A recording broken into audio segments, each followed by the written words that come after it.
Well, hello again, Internet. Corinne here, and you're looking at day number 39 of quarantine. I think it's time to change out of these pajamas. Yes, this is better. Well, it's official. I've reached the caftan wearing stage of quarantine. I like this stage. It's much better than the living in constant fear, drinking too much, and eating all the carbs stage, that's for sure. It's also giving me all the goddess energy, which is appropriate because today we're talking about creating life.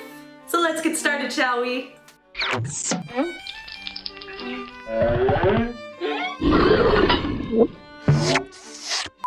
First, a little recap. Remember the herbs I planted last year? Well, look at them now. They're thriving. Well, I mean, some of them didn't make it, but that's okay. And remember the straw bales that I put out for my DIY pumpkin patch? Well, now they're sprouting what looks like wheat. I have wheat growing. I am super excited about this. Like, can I make my own flour and stuff? Holy crap, that would be cool. And then there's the greenhouse, which I haven't stepped foot in a year. Last year, before all the craziness happened with Rob, I had big plans to start my vegetable garden, but the universe had other quote-unquote plans. I'm kind of worried because these seeds were already on the old side. I had been storing them in the freezer, but now they've just been sitting in here for a year, so I'm not really sure if they will still sprout. Also, these bags of dirt have all kinds of ants and weird little centipedes in them. I'm determined, however, to still use them because I ain't trying to go to the store right now. Ugh, cleaning all this and organizing everything is gonna be a huge job. I think I need some reinforcements. Tea will make the job better, and so will pairing it with the new Tales of Beetle the Bard audiobook on Audible. Hold up, wait, did I hear someone mention Audible? Now you know I couldn't do a gardening video without being sponsored by Audible. It's one of my favorite things to do. Listen to Audible and play in my garden. Plus, it's a very exciting time in the world of Audible right now. They just launched a brand new website called stories.audible.com where you can access hundreds of story titles completely free. Look how cool it is. I mean, the first Harry Potter book is here in at least 5 different languages. Oh my goodness, Stone Soup is one of my all-time favorite stories. Life just got a little less dismal. This is separate from their main website, and again, completely free. So if you're finding yourself with a little bit more time on your hand and not a lot of money to spend, please check out this website. I think you'll really enjoy it. Also, if you decide to sign up for a membership, on top of getting a month free and a free audiobook, they're gonna give you access to every Audible original, not just 2 per month. Bram Stoker's Dracula, Treasure Island, the list goes on and on. So if you're not already a member, I highly recommend you go to audible.com/Corinne or text Corinne to 500-500. Yes, I'm finding listening to audiobooks and doing my thing in the garden to be very therapeutic. Highly recommend. So let's get back to the gardening, shall we? And the greenhouse. Okay, so like I said before, the goal is to use all the old stuff we already have and to say a little prayer that everything still works. First, I'm emptying all my soil bags into my wheelbarrow to mix it up and to let it sit in the sun for a while. I don't know, it just feels right. Then I set about filling all of my containers I have with a layer of rocks. This is for drainage. Then I added a layer of my wheelbarrow soil.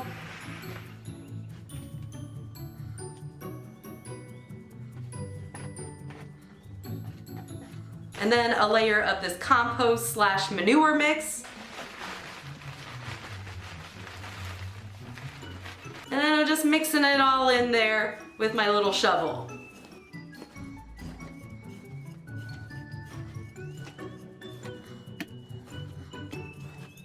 About 2 hours later, I had a bunch of containers filled and everything cleaned and organized in the greenhouse. And this is quite the hodgepodge of containers. I'll just be excited if anything sprouts. Okay, time for sowing our seeds. There's over 30 varieties of seeds in this package, and I've actually had them for about 5 years, but I've been storing them in my freezer, so we're gonna sow and pray. Cucumbers are up first. All I did was make some little holes with my fingers and put seeds in each one.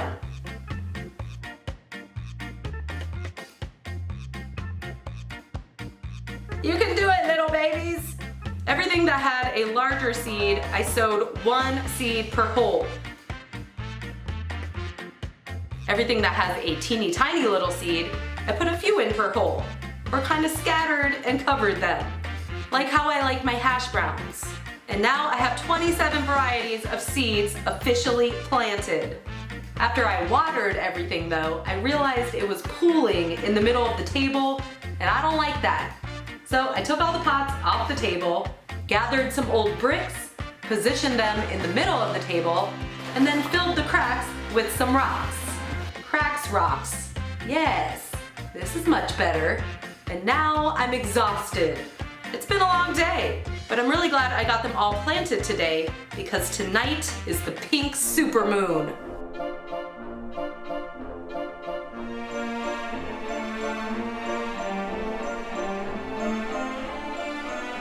I also think a little self-care might be a good idea for tonight.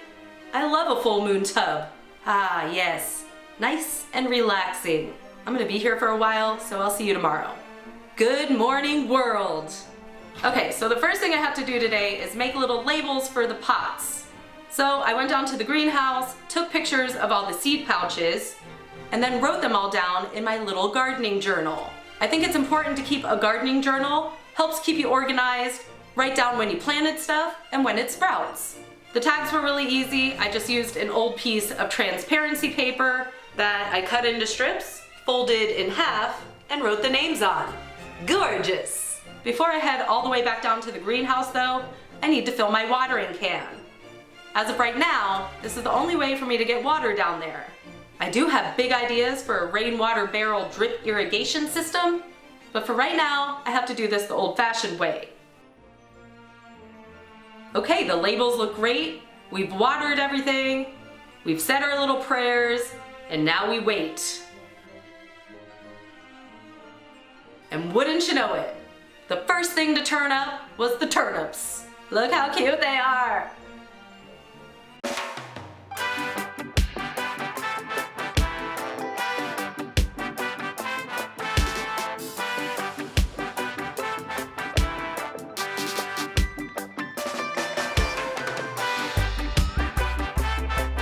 Want to see something really cool? Look at this. I'm re-sprouting a new green onion out of the end of an old green onion. Thanks for the reminder, Chef David Chang. All right, let's go see how the greenhouse is doing.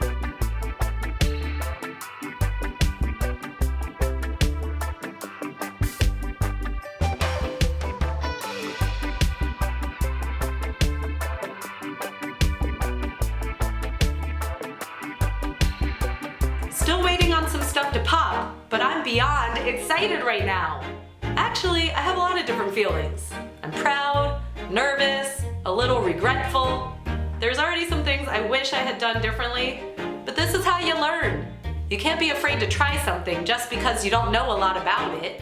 You never know what you'll be able to sprout. And honestly, I had very little hope that I'd be able to sprout anything. So above all else, this definitely makes me happy. I can't wait to see my little seedlings grow. Let's say a little prayer that they stay alive. I actually have no idea what I'm doing. So if you have a favorite gardening YouTube channel or a favorite gardening hack, let me know in the comments down below. I need all the help I can get. As always, thank you so much for watching and following along on my gardening journey. Maybe it'll inspire you to start saving seeds and start your own gardens. I would love to see that. A big thanks to Audible for sponsoring this video. Again, you can check out their new free website by going to this link or clicking the link in the description down below. Or if you're ready to become a member, go to this link or text Corinne to 500-500. And lastly, I just want to give a huge heartfelt shout out to all the people who are working on the front lines, putting your lives in harm's way to protect us and to help us. We are eternally grateful. We love you. Please stay safe. And until next time, bye-bye.